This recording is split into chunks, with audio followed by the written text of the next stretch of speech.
Alam mo, hindi ka mapaparusahan ng apoy. Ikaw ay nasa safe zone. Ako, na sa pamamagitan ng iyong pagpapagal sa lupa ay nagkaroon ka ng panahon upang tulungan ang iyong kapwa. Huwag kayong mag-ipon ng kayamanan para sa inyong sarili rito sa mundo. Para sa inyong sarili. Okay? I-distribute mo yan rito sa mundo. Dahil dito may mga insekto at kalawang nasisira sa inyong kayamanan. At may mga magnanakaw na kukuha nito. Sa halip, mag-ipon kayo ng kayamanan sa langit kung saan walang insekto at kalawang na naninira at walang nakakapasok ng magnanakaw. Sapagkat kung nasa alang inyong kayamanan, naroon din ang inyong puso. Sana sa maikling oras na ipinagkaloob sa atin ng Diyos sa Sermon on the Mount na ito, nakita natin kung ano yung kahalagahan po ng mga bagay na tinatalakay ng ating Panginoong Yesus para iparating sa ating mga huling mga Kristiyano sa huling mga araw na ito. Ano po? Bawat isa sa atin ay aalis ng walang kaalam. Ano po? Bigla-biglang namamatay ang tao, kasama lamang natin nung nakaraan, biglang magugulat ka na lang, may mag-chat-chat, uy, si brother, ano patay, si sister, nakakalungkot, diba? So ngayon, kung meron tayong mga kapatid na namayapa na, alam natin ang mga gawa nito, yung mga kapatid natin na nandito, hindi natin isa-isahin na umalis na, sumakabilang buhay na, alam natin yung mga gawa nila.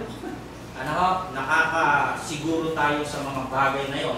At Diyos ang bahalang umatol at gumawa, magbigay ng pabuya ayon sa kanilang mga gawa. Isang magandang umaga po muli sa ating lahat, mga kapatid. Nawa po ay nagkasya sa ating puso at isipan ang mga paksang ating nilata. Tayo po ay gaganap ng ating pinakasentro ng gawain ng pagpuputol-putol ng tinapay at pag-inom sa saro ng Panginoon. Panatilihin po natin ang katahimikan hanggang sa katapusan at tayo ay muling umawit sa Diyos ng mga papuri na ito. We come together. Ready? Sing. We come together.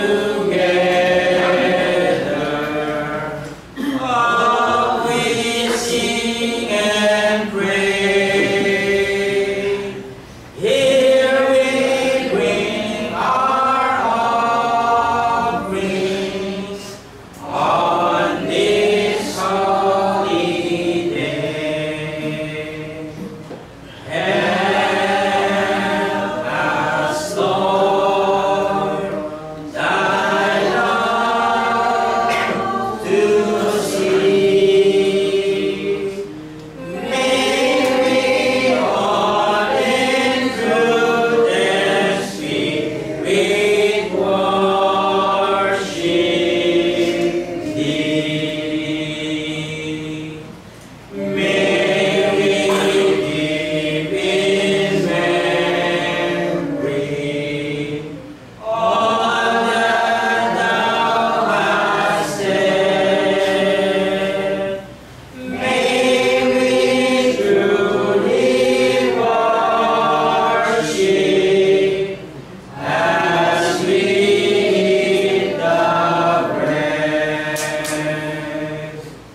Isang pagpalang umaga po sa ating lahat at tayo papatuloy sa ating gawain sa pagputol-putol ng tinapay at pag-inom sa amin. Ako mabasa na lang talata sa 1 Corinthians chapter 11 verses 23 to 29. Kasi ito po sinasabi. Sapagkat tinanggap ko sa Panginoon ang binibigay ko para sa inyo na ang Panginoong Isus sa gagawin siyang pagkanulo ay dumampot ng tinapay. At nang siya'y makapagpasalamat ay kanya pinagputol-putol at sinabi, ito'y aking katawan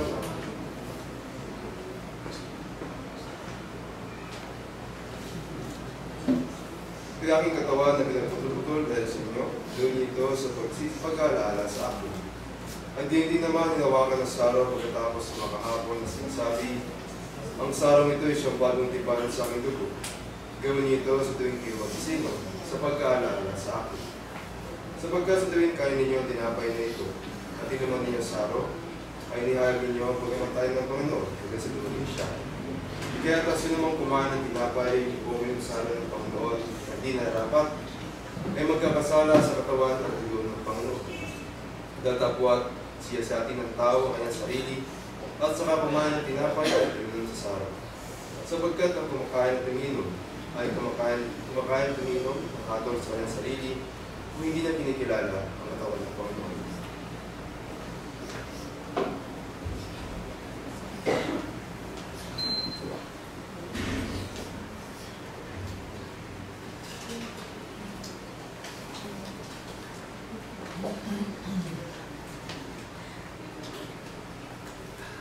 Tayo po ituloy para sa panalangin. Pagkasama na dakila sa lahat, Panginoon, kayo Diyos, ng pasalamat na minsan pa ay itagulog po sa amin ang pagkakataon nito upang kalahani ang katapalahan ng anak na si Kristo Jesus, Panginoon. At narito, Panginoon, hawak na yung mga lingkod, katas ng ubas na sinusimbolo sa mga dugo at ang tinapay ng patuloy na sinusimbolo naman sa kanyang katawan.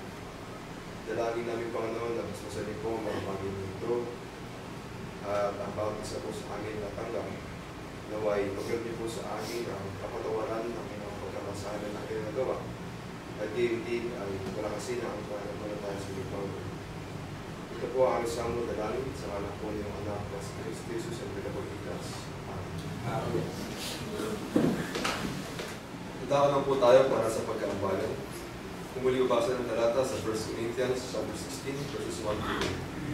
Ngayon, tungkol sa ambagan sa mga banal, ay gawin din naman ninyo gaya ng inutos ko sa mga iglesia ng Galatia. Tuwing unang araw ng Linggo, ang bawat isa sa inyo ay magpupunod na magsimpan ayon sa kanyang giniginawa upang huwag na gumawa ng mga bagay sa pagparento. At ulitin po natin ang Biyang Kristiyanto.